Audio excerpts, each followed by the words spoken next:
Sige, Ere! Ere! Isinilang na ang iyong batang lalaki.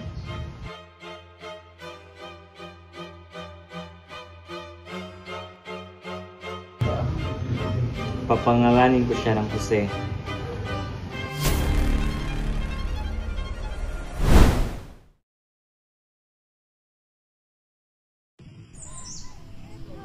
A, A, ba, ba, ka, ka, da. da.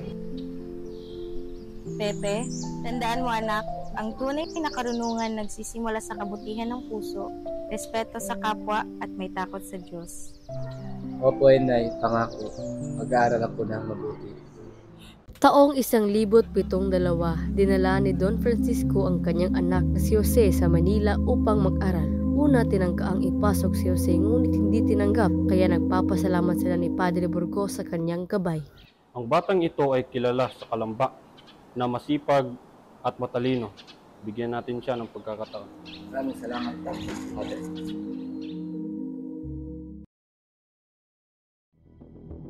Taong 1702, isang madilim na taon sa kasaysayan ng Pilipinas. Dinakip ng Espanyol ang tatlong martir na paring sina Padre Burgos, Gomez at Zamora na tinaguri ang Gomburza na pinaratangang sangkot sila sa pag-aalsa sa Cavite. Habang ako ay nasa Europa, naging parte ako ng kilosang reforma. Dito ko din naisulat ang nobela na pinamagatang Noli Me Tangere. Mahigpit na ipinagbabawal ang libro na to, ngunit naging marami ang kopya at naipasok sa Pilipinas. At sa muling pagbalik ko ay tatapusin ko ang pagsusulat ng El Filibusterismo.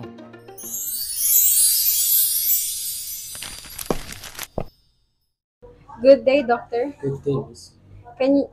I heard you're a great doctor. Can you please help my stepfather? You need to check him up. Okay, miss.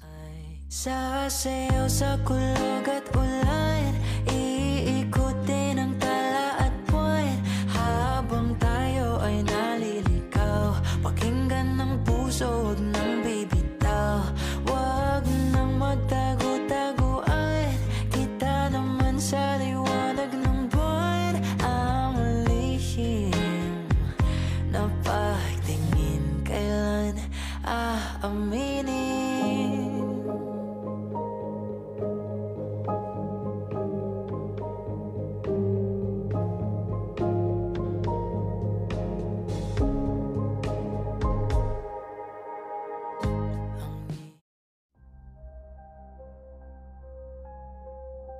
Jose Portasio Mercado Y. Alonso Realunda ay napatunayang nagkasala sa kasong resolusyon, rebellion at pagkikil sangkot sa pag-aalsa. Ikaw ay hahatulan ng sensyang kamatayan sa ika-30 ng Disyembre, 1896 sa Bagong Bayan.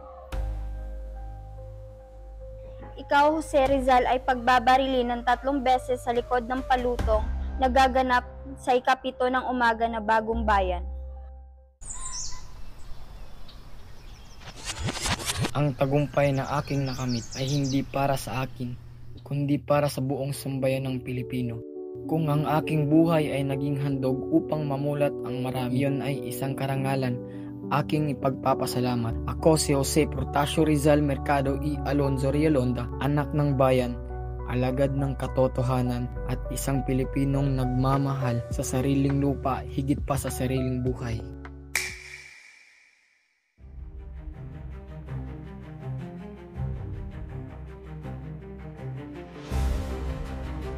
Consumatum est.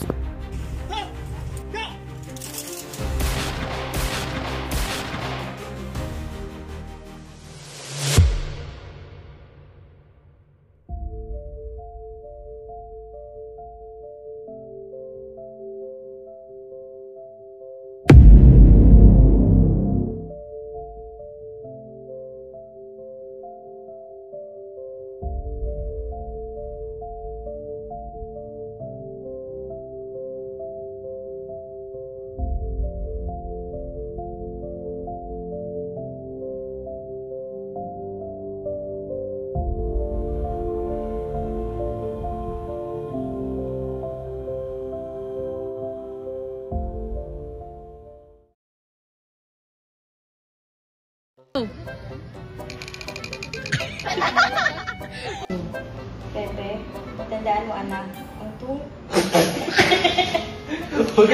Go. Sige, Ere. Galing ang batang ito.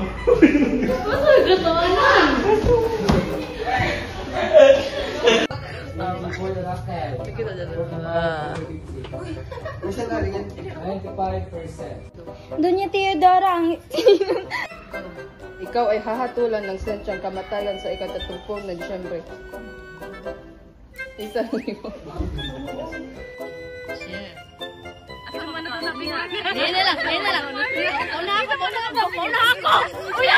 Amigo! Amigo!